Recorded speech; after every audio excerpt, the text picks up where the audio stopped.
Hello everyone, welcome to my fireplace. Get yourself cozy, get yourself a cup of joe or whatever you like in your cup. Let's talk about my first year in sim racing. I was very much into Dirt Rally 2.0 and I played it a lot on controller. And yeah, I was really into it, and I thought I would be better at it if I had a wheel. So I saved up a little money and I bought the G29. I jumped into Dirt Rally 2 with a wheel and it went horribly. That game is really hard on a wheel, and I was way worse than I was on controller. So I thought maybe I should practice driving with a wheel first. I decided to get Assetto Corsa to just mess around and to learn the basics of driving a force feedback wheel. Hopping from car to car, I had to learn the basics of every car again, and I felt like I needed a more focused experience, and that desire for a focus led me to ACC, Assetto Corsa Competizione, and there I really found my home, as it were. I found a car that I would like to drive, I would like to get good at, and I stuck to it, and it really felt like I was getting better at something. So we got a question, our first question from Card Market Brand Gandhi. If you could be any car, which one would you be? I think of myself as the Renault Kangoo from 2006. It's a bulky car, it's not beautiful, a lot of stuff fits in the back, but it gets the job done, just like me. Okay, so next question from Chase Careless. What is the toughest part of being a sim racer, and what tips would you give to people who are thinking about having a YouTube channel in sim racing? What is the toughest part about sim racing? That is a good question. Dealing with the reality of things, I think, is the hardest. You gotta practice and you gotta analyze your driving, and you gotta spot where you want to get better. If you want to get better, of course. If you just want to sim race casually, do whatever you want. But if you want to get better at it, you really gotta be critical of yourself. You gotta see where your weaknesses are and where you can improve. And you really gotta get down into practice mode, and you gotta put in the work. And I think that's one of the hardest parts about sim racing. I think people underestimate that part. You really gotta have some determination. And tips for anyone who's starting a YouTube channel in sim racing particularly, I think you should find something that you find fun to make. Be original, be fun to watch, and add some value to the community. That's my biggest tips. And my last big tip for anyone who's aspiring to be a YouTuber: be critical of yourself and try to improve. But also go easy on yourself, because YouTube is hard and it's merciless and you're not owed anything.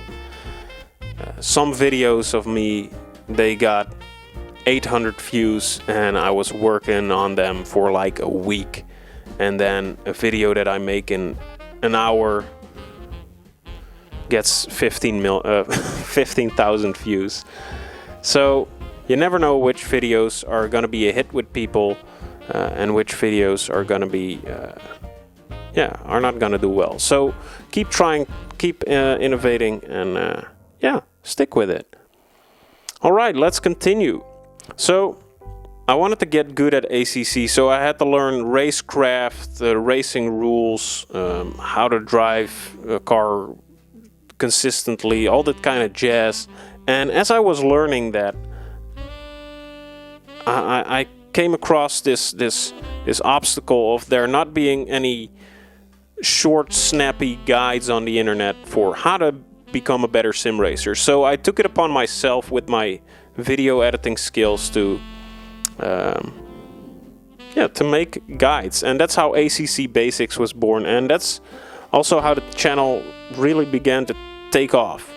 So I kept on making ACC basics videos, and I also wanted to implement some of my own personality, because it does not make me happy as a content creator to just make guides on things. I want to do fun stuff, I want to do wacky stuff, and you guys know all about that. And that really struck a chord with you guys, and I'm so happy it did. That brings me to my next question from Marco. How did I get into sim racing, and why did I like it? And also, when did you decide to make a YouTube channel? That's actually 3 questions. When did I decide to make a YouTube channel? My first YouTube channel was back in 2006, when I was 12 years old. I started getting into video editing, and I really like to do it. I was watching guides on it on early YouTube, and I was trying to figure that stuff out by myself, and it was a really fun experience. So in my teens I made some wacky videos all over the place, nothing serious, because YouTube was not serious at that point. Like, I'm talking 2006 to 2009. 2017 I started making For Honor videos that were total crap, and you can still watch them. They're still on the channel. If you sort by oldest, you get a priceless gallery of cringy videos. So enjoy. And I actually started making sim racing videos about a year ago. Then we get back to the first part of your question. How did you get into sim racing, and why did I like it? I was really into dirt rally, and I wanted to get better at it, and I thought I needed a wheel to get better at it, so I invested in a wheel, and then I just started playing other games. And that's how I actually rolled into sim racing. Why did I like it? I just like cars. I like things that go, and I think that's why I like sim racing. I also like competition and games in which I can invest my time and become better at them. And that's why I like sim racing, because it's a skill you can get better at, and there's little to no luck involved. After I was getting into ACC and I started making videos on it, when I started doing those hot lap videos where you guys could enter your own times, that's when things really started to take off, I think. And it was so much fun to just have a bunch of people that were doing the challenge, and people talking about it in the Discord, exchanging setups, talking about strategies. It was super nice to see, and especially when I started streaming as well, I saw the same people in the stream every time, and I just got to know you guys, and it really feels like we've created this tight-knit community of people that are nice to each other, and I really like that. Just seeing how many people participate in the hot lap challenges, how many people enjoy them, how many people participated in the wallpaper challenge, which I do want to do over and see what you guys come up with. It's just so nice to have this community, and I can't thank you guys enough, because I just feel that this YouTube channel, and because you guys watch the videos, because you interact with the videos, you leave comments, you post your hot lap times, you show up to the streams, and all that kind of jazz. It feels like I'm adding something to society, and I have a value as a human being, if that makes sense, you know? And that's what I'm happy about. So let's take some more questions.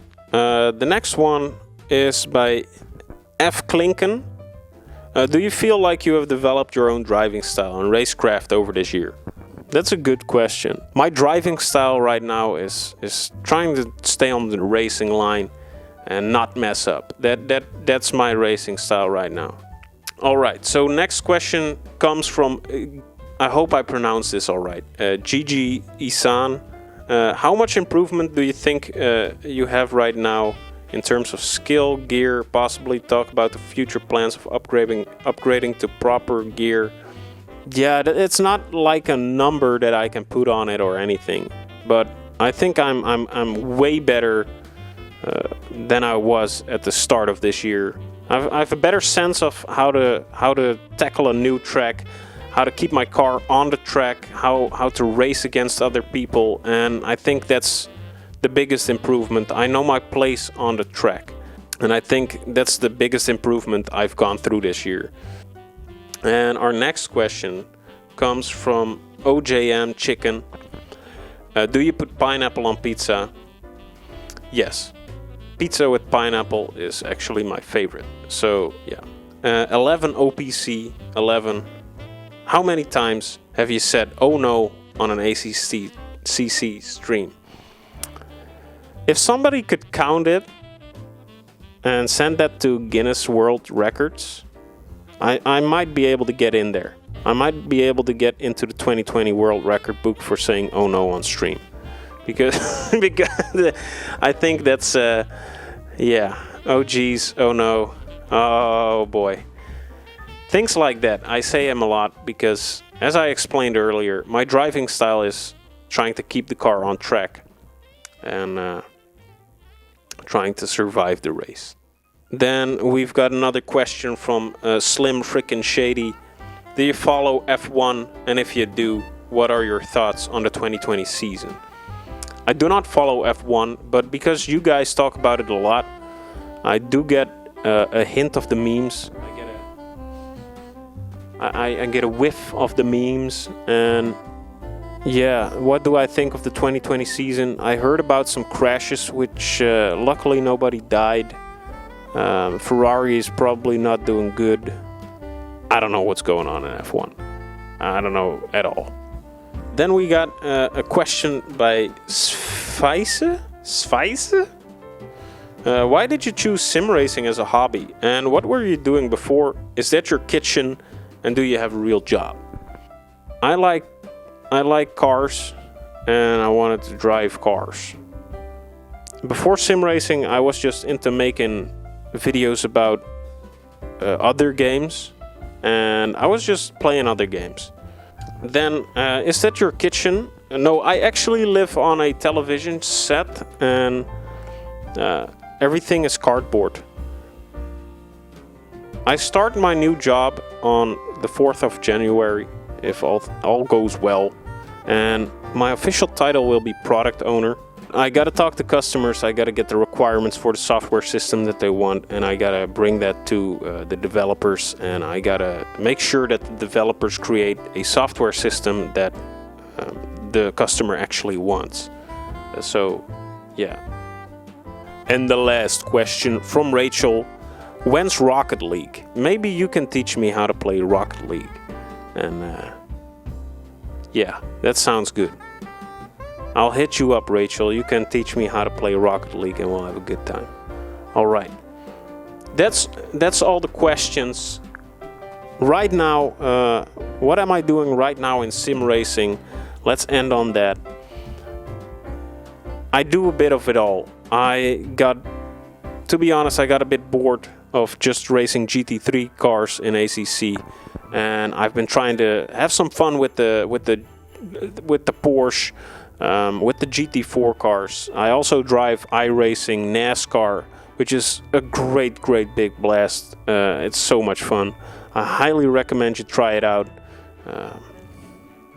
And I also do a little bit of AMS2 sometimes. I sometimes touch Dirt Rally 2, but it really gets my blood pumping. That is a game that makes me very furious because I'm very bad at it. Anyway, yeah, that's kind of the story I wanted to tell today. I hope it was enjoyable for you guys. If you have any other questions, let me know in the comments down below. Maybe next year we'll do a video like this again. And I hope you have a wonderful holiday season, a wonderful New Year's celebration. And I hope each and every one of you beautiful baby boys and girls stay safe. Anyway, thank you so much for watching. And thank you so much for supporting the channel.